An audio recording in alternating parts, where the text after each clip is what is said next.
Hey, this is Marilyn Gigliotti. Hey, this is Brian O'Halloran. Hey, everybody. My name is Scott Schiaffo, actor best known as the Chulies Gum Guy from the film Clerks. And welcome to Clerks Minute. You're listening to Clerks Minute. And I'm not even supposed to be here today.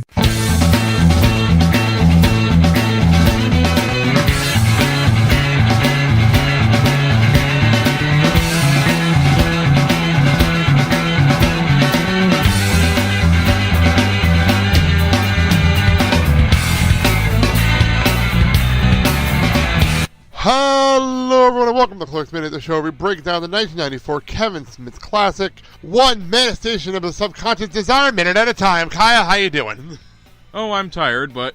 That was a mouthful to say. That feels like that is the whole minute, is Dante talking in a mouthful. I feel like I'm watching a Dawson's Creek episode when it comes to ridiculous dialogue. Dante earning a gold medal in mental gymnastics. So, we are talking about minute number 24, as we're pretty much most of this minute is actually Dante and Randal chit-chatting and talking about stuff. And we're talking about the relationship between Dante and Catlin. A.K.A. the Whore of Babylon. Pretty much. It's funny, I was actually skimming the movie, like going later in the movie to actually get ready for other guests and clip some things. And I love the fact that she goes and actually, he calls her a whore, she's like, yeah, okay. And? Well, at least she acknowledges it. I was like, okay then. So you were commenting as we go along, but I do want to actually state a line that I was trying to type up and I'm like, screw it, I'm getting the script. This line made me laugh because this is how we start the minute, was Dante going and say, aside from the cheating, we were a great couple. What? The fact that you have to say that! What the fuck? Like, you know what? I will admit, I have no spine, and I've never been in a relationship. But when you have to start a sentence with, aside from the cheating, that should imply that you were not a great couple. No, I think 100% right. But I do love the end of this. That's what high school is all about: algebra, bad lunch, and infidelity. What the fuck? Oh, so it does sound like Dawson's Creek. Oh my god, what the fuck? There's so many problems I have with this one paragraph of dialogue in this, and we haven't even started yet. We're just getting started with the minute. Oh, we're just getting to the tip of the shit Sunday right now. Oh my god, so Randal asked him if things are any different now, and this is where things get more fucked up. Yeah. When she calls me, she's a different person. She's frightened and vulnerable. That's really what you want in a girlfriend. That's really what you want, is someone who's desperate to be with you at that point, Probably the only way I'll ever get a girlfriend. Shut up. Helps if you talk to people. She's about to finish college and enter the real world. That's got to be scary for anyone. Okay, I can give him that one. Yeah, I'll give him that. I just love her in the middle of this conversation. This is such a real life moment. This is a real life moment where Randal's like, oh, I gotta place an order. I'm talking to him. Shit, I gotta place an order. I'm talking to myself here. No, I heard you. That was just funny. It's like, that's a real life conversation moment. I don't know if that, the fact that it was scripted that way makes it even funnier. Yeah, because quite honestly, I would have bought it as basically him forgetting one of his lines and then... No, it's in the script exactly how we saw it. It's pretty accurate. But, so this is where you even reacted. That I think this is leading to our relationship going to a new level. Randal asked what about Veronica, and this is where the utter bullshit really kicked it. I think the arguments Veronica are having, which in my opinion are actual real life arguments, as evidenced by earlier in this show, are having some kind of a manifestation of a subconscious desire to break away from her, so that I can pursue the possibility of a more meaningful relationship with Catlin. Okay, I've got several points here. Go for it. First off, go up to the board and diagram that sentence. So many fucked up things in that sentence. Number two, do you know what half of those words mean? A manifestation of a subconscious desire. You keep using those words. I don't think they mean what you think they mean. You sound like a cross between Obi-Wan Kenobi and Mr. Feeny. You sound like Randal. Well, actually, I was trying to go for Inigo Montoya, but I You sound utterly like failed. Obi-Wan Kenobi and Mr. Feeney combined. So say, number 3, that ain't just bullshit, boy. That's horse shit. Horse shit. Because you've got a perfectly good chick right there. That is someone that you do not let go of. And the fact that you're even considering dumping her for the town trampoline over there, it just speaks volumes about you. Namely, that you are a fucking cuckolded idiot. So, I can't even argue And as I said earlier, dear God, man, you are earning the gold in mental gymnastics. You are trying to find the most complicated way of telling yourself, I should dump this fine chick and go back with someone who cheated on me more than Paris Hilton at a club. Wow, nicely played. Yeah. So, I will say, when it came to this whole thing, Basically, first of all, she has been passed around more times than the effeminate white guy in a prison. oh God, there you go. There's your line. Yeah. What I was going to say was, I could just see Kevin Smith doing this and sitting there with a thesaurus, just going through it, trying to find big words, like, what can I use here that'll make people question if I'm really, really smart? I see him doing that. And it's not disrespect to him. It's just, I see, there's a joke in Dawson's Creek. I reference Dawson's Creek because there's a joke in that show. I think it's in season 2 where Dawson was literally writing a script that was pretty much about the show where he just watches season 1. I don't know what the script was. Oh, come on, who'd want to watch them? It's actually a joke. That was one of the jokes. At the end, it was such a meta joke. It was great. It was meta humor before it was a thing. It was fantastic. But they did a joke in there, but he literally just saying these ridiculous 10 syllable words as they always joke on the show. Yeah. And at one point, Joey stopped looking like, that's a mouthful. Like, wow. Well, I have a feeling he was also going through the thesaurus to try and find words to use for the chapters. Oh, it's so ridiculous. Like, this is such a ridiculous And yet it's still a better paragraph. attempt at sounding smart than Richard Kelly did with his script for Southland Tales. You know that one better than me, so there you go. Matt and I know that one better than you. When someone actually managed to get a full synopsis of the film there, unfortunately, they had to cite a lot of outside material for this. When you have to do it, the only way to understand your movie, aside from reading a graphic novel prequel, is to do research normally reserved for a doctoral thesis. Your script sucks. That's a valid point. I can't even argue that. An absolutely valid point. Yeah. So back to where we are here. I love the fact that he goes through all this spiel. And Randal, to his credit, is just sitting there like, he's reading the paper this whole time. He's reading the paper, completely not really realizing that Dante has no idea what's about to happen. So Randal goes and says, Caitlin's on the same way. It's safe to say yes.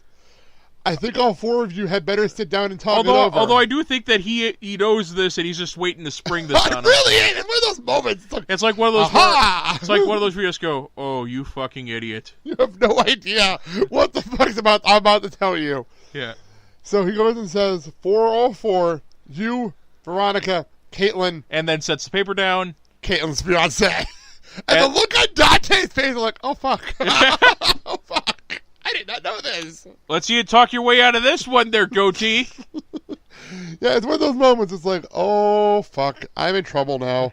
I was not aware she was getting married. And then here's the subplot for the rest of the movie. There you go. I was not aware she was getting married. You think that's something that she should have told you right away there? One would think. So the music hits. Or maybe she told him and he just ignored it. So we were joking around. We have this whole scene. He is that big of a moron. I give you that. He is an idiot at this point, especially at this point in the movie. He's such a moron. Like, how do you not see this coming? Like, how did you not see this one coming? Also, have you not read the paper today at all? Like, whatsoever? So, anyway, we cut. So, this is not in the script, which makes this even funnier. Is we cut outside to Jay and Silent Bob, and I have the sound down behind us, and I'm going to press play on this entire dance sequence, which is so friggin' funny. It's just Jay dancing, putting out his hat, and I don't even know what the fuck Bob puts in his hat. He puts in his pocket. Maybe it was like a pack of cigarettes or something. Maybe, but it was so fucking funny. And it's an interstitial you don't see in movies anymore. You just don't see shit like that anymore. Yeah, just gonna say, it kind of felt like an interstitial. It kind of felt like an interstitial, complete with the music that you would see. A scene transition that you'd see on a Disney Channel sitcom. I can go with that. Garbage Roll used to do that shit all the time, where they just have something there, just like a little minor thing, nothing to do with the show. Yeah. It's kind of there just to get from scene to scene. You know what I mean? Just to get there. And Fortunately, they were never as creative as the scene transitions on Home Improvement. No, those were fantastic. Those were absolutely amazing. Yeah. So, but you always knew at a Garbage Roll episode when we were getting to the end, when the two of them are throwing a plane across the screen for no real apparent reason, but usually never getting to the last scene of the show. Yeah. All that in the bay window.